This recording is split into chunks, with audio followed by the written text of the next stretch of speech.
Okay. Okay, now it's recording. All right, so thanks for coming to the live. I did not announce I was going to be doing this. I just kind of did it. I have a lot of stuff going on right now, so I'm not necessarily great at announcing every single live I'm going to do. I'm still working on that. In between phone calls and the membership meetings and stuff like that, I got a lot right now. But if you miss a live, don't stress it. I leave it where it is. I'm trying to figure out how to leave it in the Facebook group. When I finish a live and I'm ready to like release it into the group to stay there, I can't find the thing that lets me choose between leaving it for 30 days or leaving it forever. I can't find that button. If I go live like on my actual page, on the Facebook page itself, like my profile, it's there, but in the group it doesn't let me do that. So I don't know if this stuff gets deleted after 30 days or not, but if there's any lives you're looking for, I eventually upload them to my YouTube channel. So, and also they're on my Instagram, which is what I'm doing right now. So if you miss a live in the Facebook group or it goes away or whatever, just ask me about it and I can dig it up for you, no problem, because it's going to be somewhere else. I make sure that my stuff goes, in more than one place so people in more than one place can find me. So if it's not here, it'll be somewhere.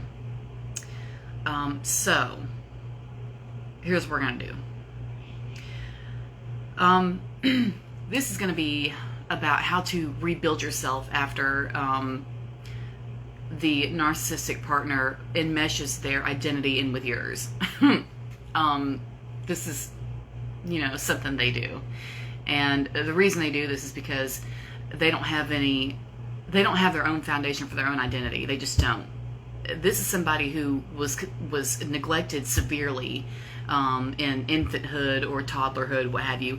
And because of that, because they could not bond in such a severe way, the mother just didn't take the time to get involved with that baby and things like that, but like to an extreme point. You know what I mean? Like, this isn't just regular stuff like she had to go to work. This is, mothers that wouldn't hug their children, wouldn't ask them questions, wouldn't talk to them, wouldn't play with them, all that kind of stuff.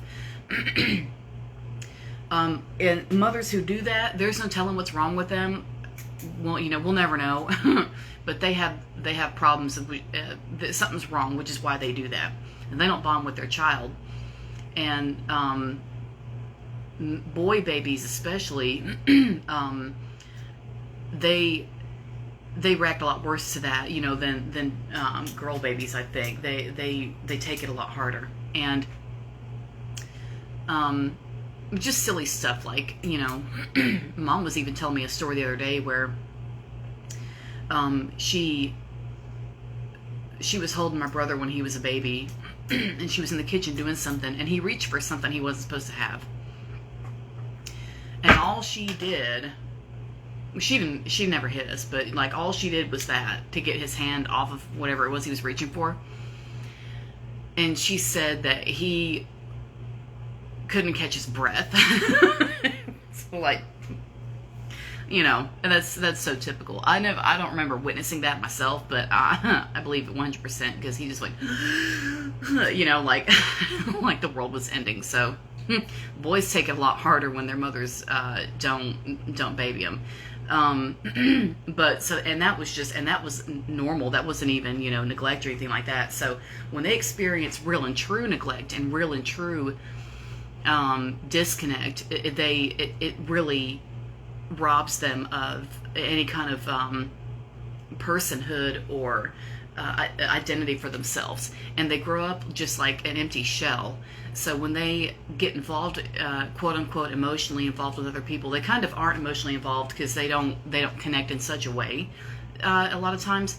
But when they get involved with somebody else, and they get, especially if it's romantically or sexually involved, they get so wrapped up in that other person in such a way that they, in order to seem like they're connecting to that person, they'll just start to take on that person's interests or traits or what have you. And that's because they're trying to do that so they can get control and predict the things you do, and they can control you better and control your thought processes and things like that. And they have to do that because they don't have control over anything else, and they feel like they can't control themselves. So the next best thing is you. And that being the case, they will mysteriously have the same kind of interests that you have, the same types of friends, the same hobbies, like to read the same books, you know, and like you'll realize that the two of y'all just have so much in common. And so it'll get to a point where, and I caught myself saying this a lot, and I always think of this, you know, when I get to this topic sometimes, because it was so profound. The moment the thought went through my head, it was just really profound. And I thought to myself, we had some bad fight or whatever, and I was trying to like talk myself into staying. And I thought to myself, well, you know, he's really awful, but I'm not going to find anybody else that has this many good qualities. So I'm just going to take it. I'm just going to take it. That's no way to live. That's a bullshit way to live. No one should have to do that. No one should have to do that. That doesn't make any sense. He's terrible. He's such a bad person. He's so awful to me. He hits me. He lies to me, blah, blah, blah, whatever, you know, name it. But, you know, I got to stay with him because, you know, I might not find anybody else that has as many similarities as me. He's got similarities to you because he's enmeshing himself in your identity, and he's taken your persona on as his own because he doesn't have one. That's how they make you think that you're never going to find anybody like them again, because he's pretending to be like you so that you'll feel that way, so that you won't leave. You know what I mean? Like, mine did it to me. I just thought, oh my God, we've got so much in common. We've got so many, you know, similar characteristics and so many similar hobbies and interests and you know, whatever, desires and dreams and whatever. And that's all of that is to reel you in and make you stuck so that you won't leave. That's all that is. They have no identity. They do that to you, and they're going to do it to the next girl and the next one and the next one, next one. And everybody before you, they did it to them too. So once you get waist deep in that for a little while, and then finally hit rock bottom and you decide you can't take anymore, and then you get away from the narcissist. Once you get away, you have a lot of work ahead of you because you've got to completely rebuild who the hell you are. You've got to completely rebuild yourself. This person took a lot from you and confused you about who you are, your identity, the things you like, the things that are right for you, what you want in life, what you deserve. All those things got screwed up for you because this person messed up what you see as yourself. And in a lot of ways, you know, this is obviously painful because who you thought you were and the life that you thought you deserved and your dreams and goals and aspirations and all those things, you know, got plucked from you. Or so it seems that way. Really, they didn't. You could still pursue whatever damn dream you have. No one can take that from you. But, at least of all, not some goofy-ass boyfriend. But, you know, they take it and run like that, and then you have to get rid of them because they're so awful. And then you're sitting there thinking, well, shit, you know, how do I fill in all these holes?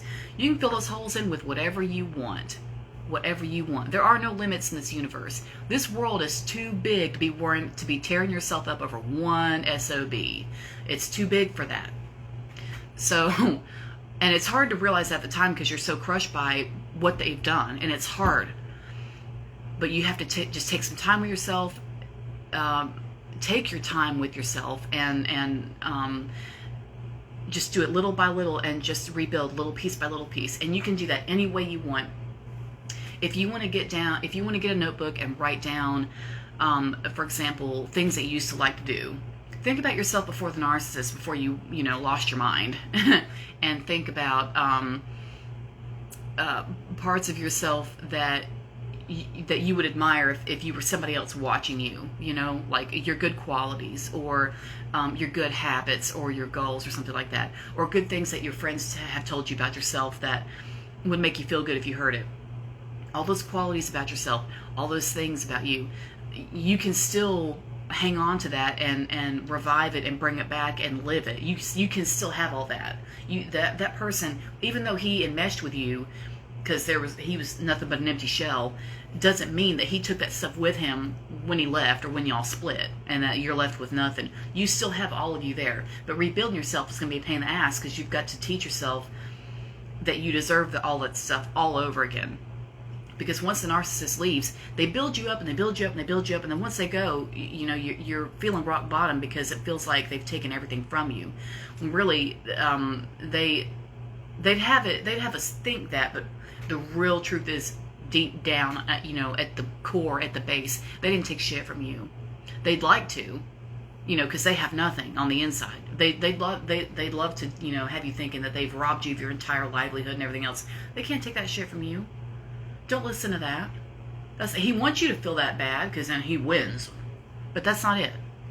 So when you're rebuilding yourself, I want you to think about all the good things about yourself that you admire, all the good things you used to do before that person came into your life.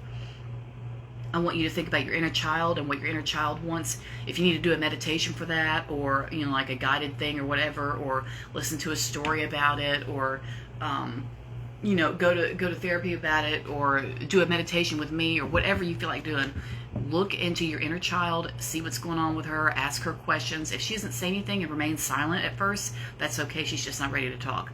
But you can do the deep dive, look at your inner child, look at what happened and why you ended up with that narcissist to start with, because there's a reason y'all came together. And it's not, I know people say, oh, well, that person was a lesson, blah, blah. Yes and no. Yes and no. That can be kind of damaging, because there's a lot of people who will get wrapped up in that and use that for every single thing that happens and every single thing that goes wrong. And I disagree with that. I don't think you should overwhelm yourself with, oh, this person's a lesson, how do I figure it out? Don't do that with everything. It's not fair to you. It's not fair to yourself. But I would say, with somebody as hardcore as a narcissist, the things that they do, the reason your inner child let all that happen, or even maybe I'd go so far as to say set you up for that, is because there is something that that child is looking for inside you, and they could be trying to relive a childhood experience in order to get peace from trying to figure it out, or maybe like solving it somehow. And the inner child might say, well, I'm going to see if I can relive this so that I can figure it out.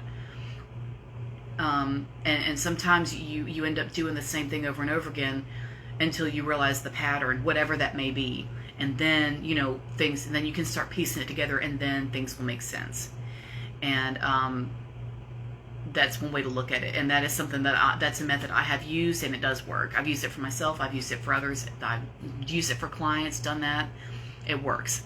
And, it's a lot to unpack, and it's a lot to pick apart, because you're having to dive into a part of yourself that you think that you've never really been aware is there, but the inner child is still in there. And the inner child a lot of times will be stuck in a certain situation or a certain event that took place at a time in her little life, and it traumatized her and it terrorized her, and she got stuck there, and she's still stuck in that moment now.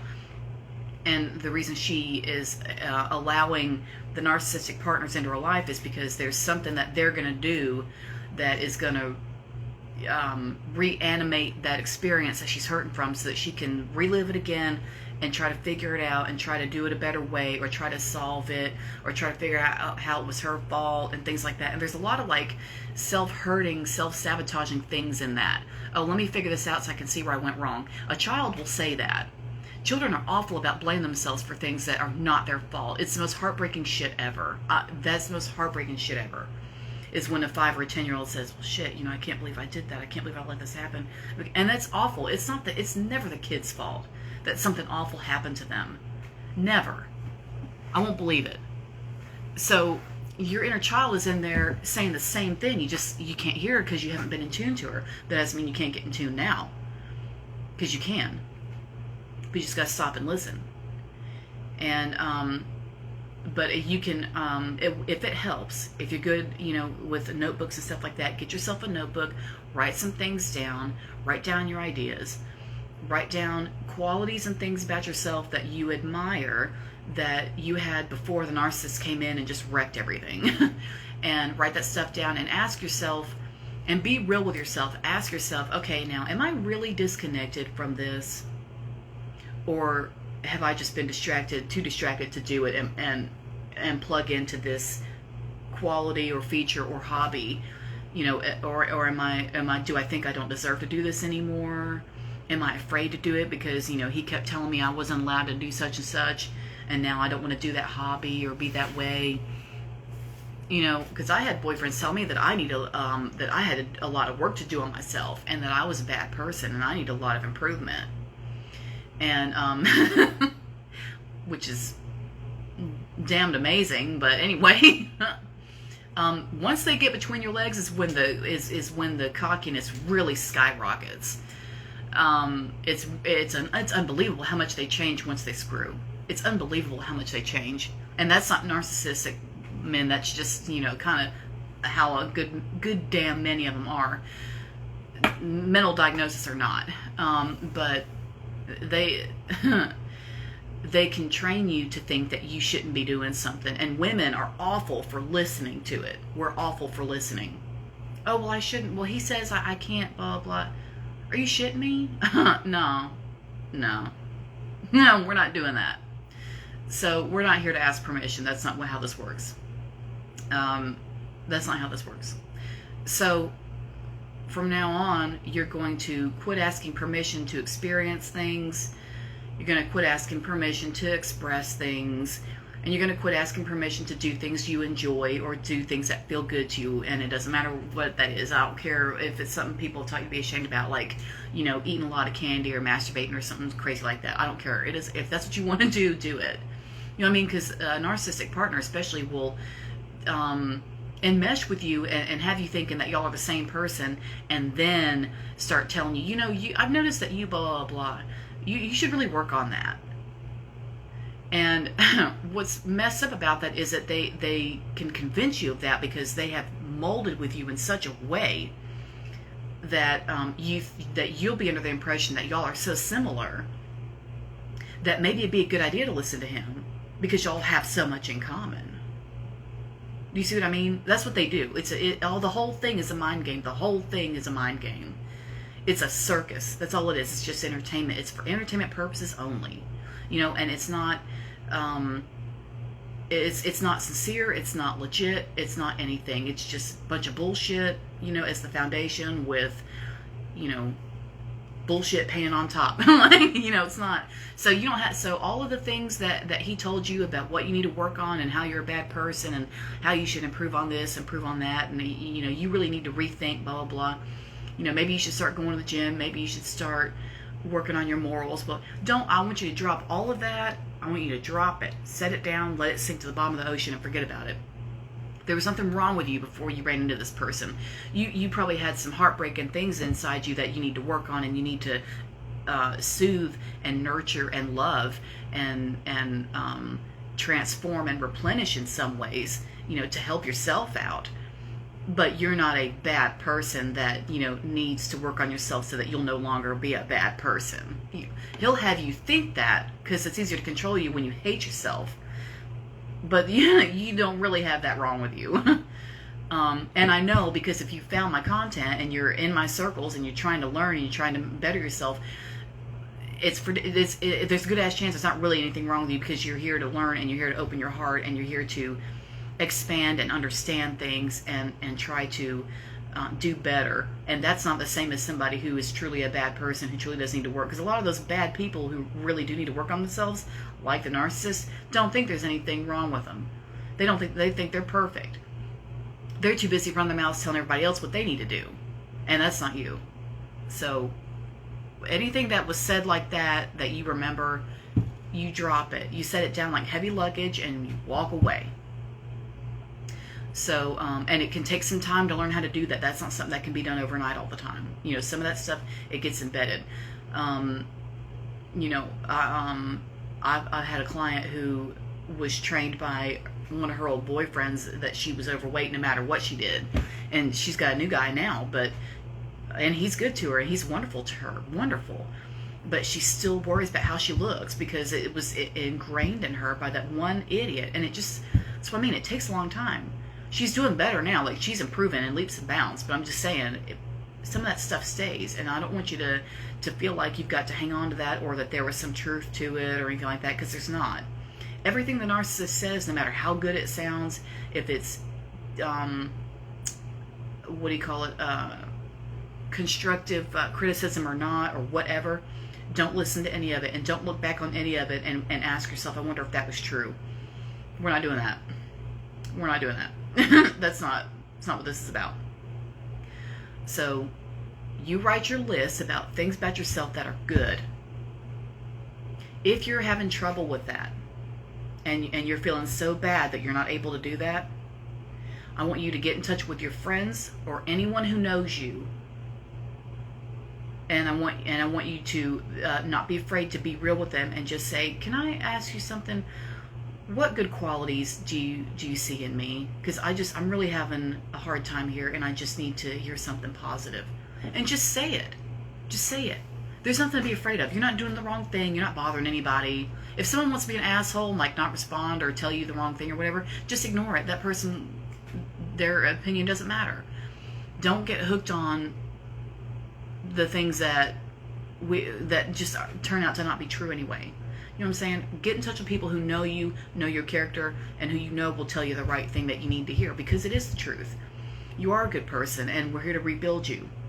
And we're here to show you all your good parts that are still in you, and all the good qualities and all the good things about you that are still in you, that you don't have to retrieve or dig up from somewhere or steal back from the narcissist or anything like that. There's none of that. He didn't take that shit from you. He can't. He'd have you think that because it's easier to have you thinking that you've been defeated and whatever else, because they live for that. But that's not. They're the ones who've been defeated because they have no damn personality to start with, you know, let alone all the rest of it. So, and they're going to go like that until they die, because they don't improve unless they seriously, somehow, mysteriously, like, buckle and go to therapy, which is like 98% not going to happen. So I want you to look at your good qualities, your good memories about yourself. I want you to look, do your inner child work, do your inner child meditation. If you want, I would even suggest, it's probably on YouTube, there is like maybe a 10-minute video of a meditation that this guy in the 90s did when he was on Oprah. Well, it might have been the late 80s. This guy got on Oprah, and he did an inner child meditation, and basically in the meditation he says, you're going to close your eyes, you're going to go back to the house you grew up in, or wherever you were as a child, as maybe like a 4-year-old. You go into that house, you go into the living room or wherever it is you're sitting on the floor playing, and you go up to that child version of you, and you say, this situation isn't working anymore, we're going to get up and leave. And the child version of you just goes, okay, let's go, we're ready, let's go. And you pick that kid up, and you just pat him on the back, and you just turn and walk away and walk out of the house, and you walk down the road, and you walk to wherever it is you want to go, as part of your meditation, right? And you get the hell out. And the people in the audience were crying and stuff like that, because it was so profound. Like, if you listen to the full thing, there's more details, and it's better than what I'm giving you now, because I'm trying to just remember what I could. But that meditation was highly impactful. That was incredibly profound. And I would suggest that to anybody. I don't know who came up with that. I don't know if it was his idea or what, but I'm sure it's on YouTube if you want to go look. It's just a child work, inner child meditation on Oprah. And you'll know it when you see it, because it's all the 80s people on there. But that was just really good. And if you want to try that, I highly suggest it. So I want you to look at that, and I want you to think about all the possibilities in your life that are still ahead of you. Because the narcissist will tell you, oh, well, you can't, because they teach you they enmesh with you so they can like be part of you or whatever. And then also they teach you that the things that you have your heart set on and the things you dream about and your fantasies and your aspirations and your goals and things that would just be incredible if you could really accomplish it, and all that stuff, they pull a Jesus on you and they'll tell you, well, you can accomplish that, but only through me. So, you know, sorry, but I don't, no. Because guess what? My old boyfriend, that was so bad, the last one that was such a doozy, who was actually the inspiration for the work I do now, he was a doozy. Woo! He told me, well, he told me a lot of stuff, but he told me that I was nowhere near as powerful as I thought I was, and that I was never going to amount to anything, and that and his insult, one of his biggest zingers that he was able to deliver to me was, well, whatever, you'll probably just get pregnant again, one way or another, because I had a son, right? It wasn't his, it's not his kid, but he was trying to like pull out any and deal any card he could possibly pull out, because he was just like trying so hard to insult me. I was breaking up with him is what it was, and he was trying to like come up with whatever he could to hurt me, because he had already done all the damage he could have possibly done to me. I was just leaving, and so anything he said after that wasn't fazing me, because I had already seen rock bottom and was coming out of it, so it didn't matter. It'd be like if you were soaking wet, come out of the ocean, somebody takes a cup of water and just goes, you know, it's not gonna make a difference. I've already seen the worst of it. You know what I'm saying? So it's like that. So he was trying to insult me and shit, and it didn't mean anything to me. So, but anyway, he told me all kinds of stuff, all kinds of things, like I was never going to amount to anything, I was never going to have any money, I was never going to, you know, whatever. I was never going to be a good person or improve or have a good life and all that kind of shit. And look at my life now. Not only do I do whatever the hell I want, I have money, I have my own money, I'm running a business where I help women get through that type of shit. And I definitely attract men that are better damn caliber than he could ever be. So, and I didn't get pregnant again. I still just have the one kid. Matt, in case you ever see this, in case you're ever curious, I still just have little Joe. He's in the other room. So... But anyway, any insult, you know, it's all he lacked was the alone with cats comment. That's all he lacked. He hit every one of them but that one. I'm wishing he had. That would have been amazing. Cats are okay, but really I prefer dogs. But anyway, I would have let it slide. So, because see, now I can look back and laugh. But it took me years. It took years for that. You see. Because that was 2017. He was demolishing me in 2017. He was absolutely destroying me. I was rock bottom. I've been rock bottom before. I've been there many, many times, not just once, let me tell you. Like, bro, me and rock bottom, we're like this. So but to do it with somebody else, to be there because of somebody else who's bothering you every day, you know, is a lot different from doing it to yourself. Do you know what I mean? Like, I may do a video about that, honestly, because that's a really important topic that people, I don't think, realize the difference between being rock bottom because of somebody else and being rock bottom because you're just torturing yourself.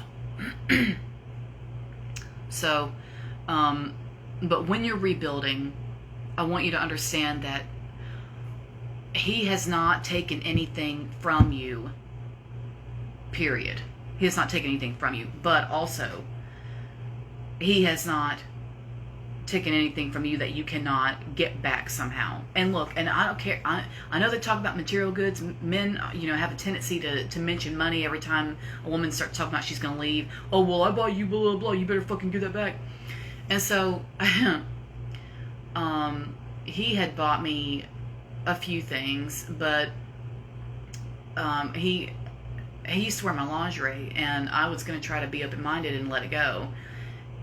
I don't come from the kind of household that would have allowed for that. My father was very masculine and very very macho, and I wasn't used to that. I wasn't used to men, trying to squeeze into my stuff.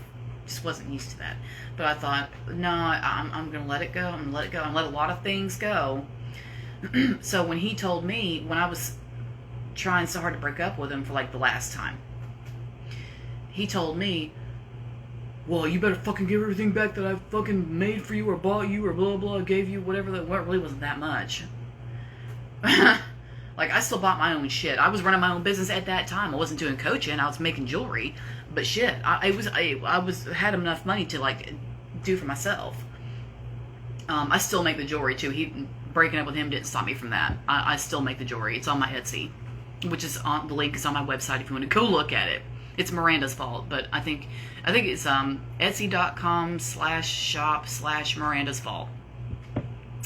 So, but anyway, he probably thought I was going to give all that up, because he was breaking up with me or whatever. I was doing all that shit before I met him anyway, so it's like, made no difference. But he said, well, fine. Well, you better give me back everything I bought for you. And I said, does that include some beads, some agate beads, and my lingerie? You want that too? Which one of us gets to keep that? I was just like, over it. I'm not going to be replaced. Like, I'm going to wear the lingerie, okay? It was made for me. It was made for me. I didn't give him shit that he bought me. I didn't give him shit back. I didn't. I kept all of it. I've thrown it out by now. Like, that was 6 or 7 years ago. And by now, I don't have any of it. I've thrown it all away. Like, over the years, as I was able to let go of things and let go of him, more and more parts of him, I was able to throw shit in the trash. And now I officially have nothing. For the past 3 years, I think, I've officially had nothing of his that he bought me or whatever, or gave me, whatever. I made some stuff for him that was really good stuff, and I didn't want any of it back because I didn't care. It was not a loss for me, and the material stuff was not a loss for me. And he had dropped off a couple of things that I'd given him on the porch, but he kept a couple of the things, and I know why. It's because they were damn good. I embroidered some stuff for him, a cloth for him. I painted a box that had his initials on there that looked really badass, and stuff like that. And I remember those items, and if I saw them now, if I saw that stuff today in his house, I'd be like, that's what I thought, bitch. I knew you were gonna keep that because they look damn good. So he's probably lying to whoever he's with now. Oh yeah, I found that at a yard sale. I don't care. I don't care. Oh my God, I don't care. But my point is, I came out of that fine because I once I got rid of him, the first thing I did, and I remember it, I got on Instagram and made my first Instagram account. And I posted, and I made my first post, and it was a picture of my incense burning in my room on the floor. Like, the incense burner was on the floor because I was on the floor doing my yoga. And I never gave that up either. So I'm still in decent shape. I might be about 20 pounds heavier than I'd like to be. So that's just vanity. I'm all right. But I was on the floor doing my yoga, and I had the incense thing burning, and I took a picture of the incense, and the caption said something about starting new, or stress-free life, or something like that. I said something like that. I don't remember what it was. This is years ago. But I remember how quickly my transformation was happening, because I wasn't going to let it hold me back. You can't let these guys hold you back. You just can't do it. Your life is worth so much more than, first of all, than what they make you think it is, but also it's worth so much more than you think it is, because it's easy to slip into that thing where you tell yourself, oh my God, what am I going to do?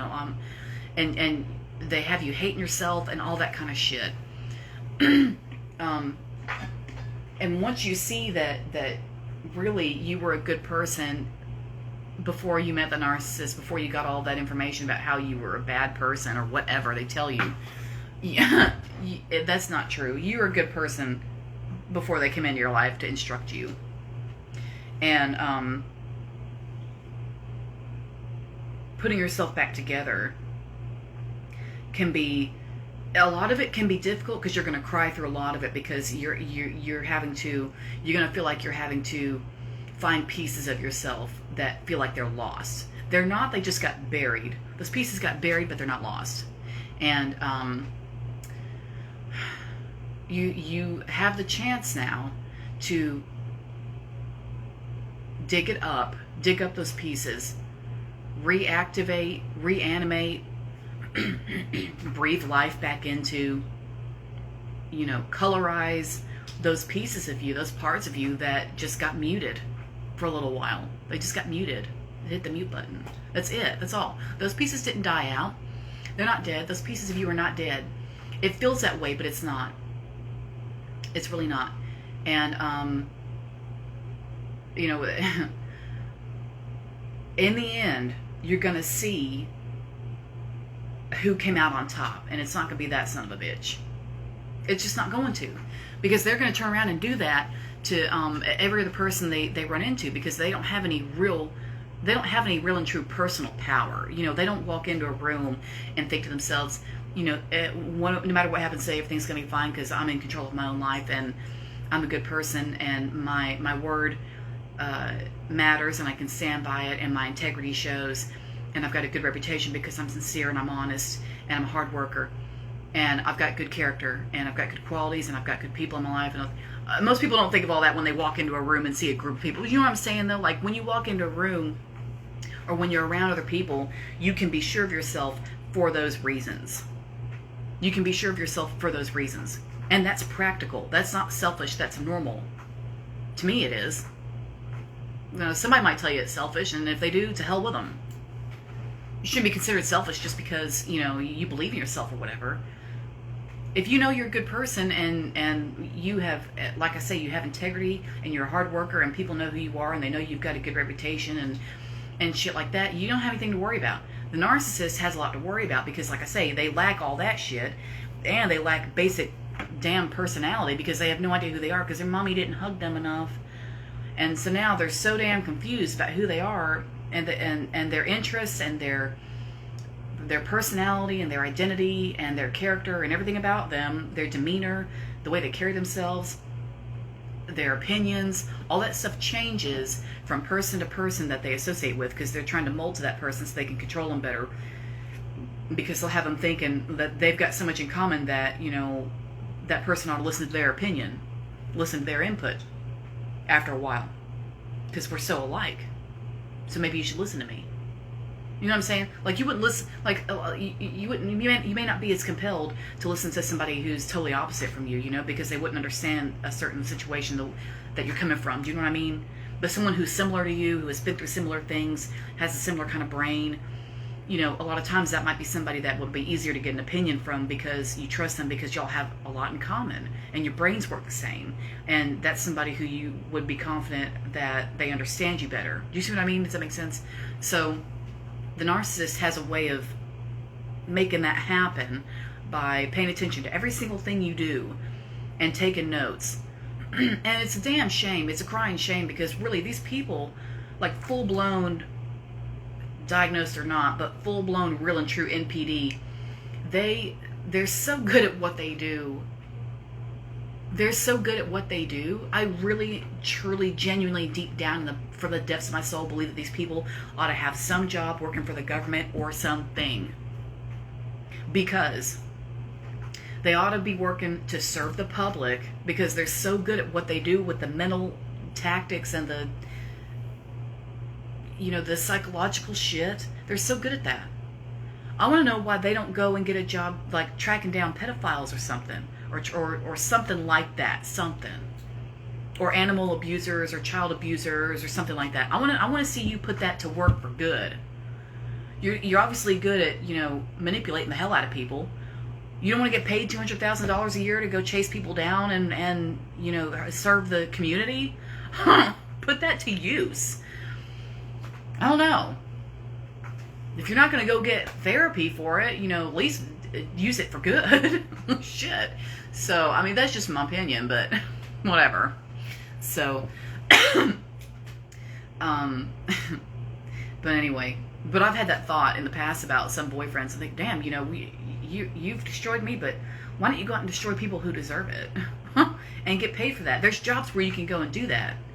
Men can get those jobs easily, you know, because they don't question each other when they get hired for stuff like that. They just say, oh, okay, yeah, come on in. So I mean, like, what's your excuse?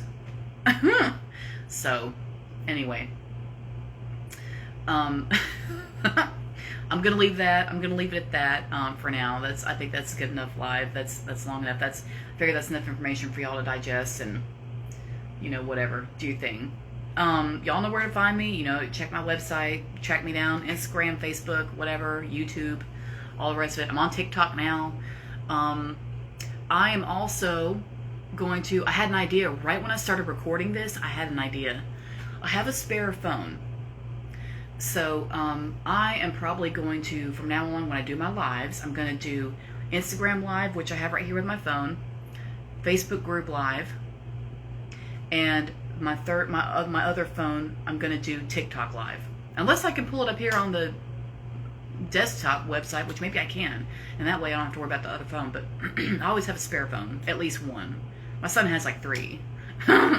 So, because I let him just play games on there and stuff. But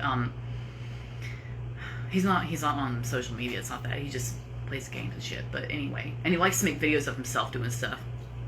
So I let him do that. So I think from now on I'll go live on TikTok as well. If you want to follow me on TikTok, just go on there and search Miranda White Life Coach. You can just Google me, Miranda White Life Coach, and I'm everywhere. There's some stuff I'm not on as much anymore, like the Patreon. I'm not on there as much. WordPress, I'm not on there as much. I used to do blog entries and stuff, and then I started getting busy with the clients. I'm like, okay, when am I going to write? And it's like I haven't done a whole lot of that. But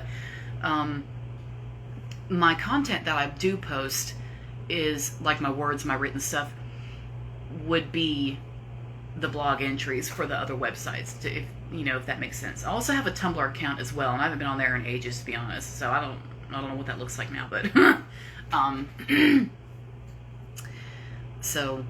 but you can just Google me and I'm on everything. And then my website lists all of my main stuff that I'm on that I use every day. So if you want to keep up with me on my stuff where I stay busy, you can check my website. But anyway, that's it for now. I'm gonna leave it at that. Let y'all soak that in. If you have any questions, you know what to do. You can comment, or if you want to message me privately, of course you can do that as well. And if you want me to do a video on a certain topic or whatever, let me know. I'll do it. It might take me a few days, but I will do it. I screenshot comments and stuff like that and questions so that I can refer to it later and see it in my phone and go back to it in the screenshots and remember to do it. So I do try to keep up with y'all and make sure everybody's question gets answered, all that kind of good stuff. So that's it for now. Thanks for coming by and watching, and I'm going to upload this to YouTube as well. So if you miss it here, it's going to be on my YouTube. And that's it for now. So thanks a lot.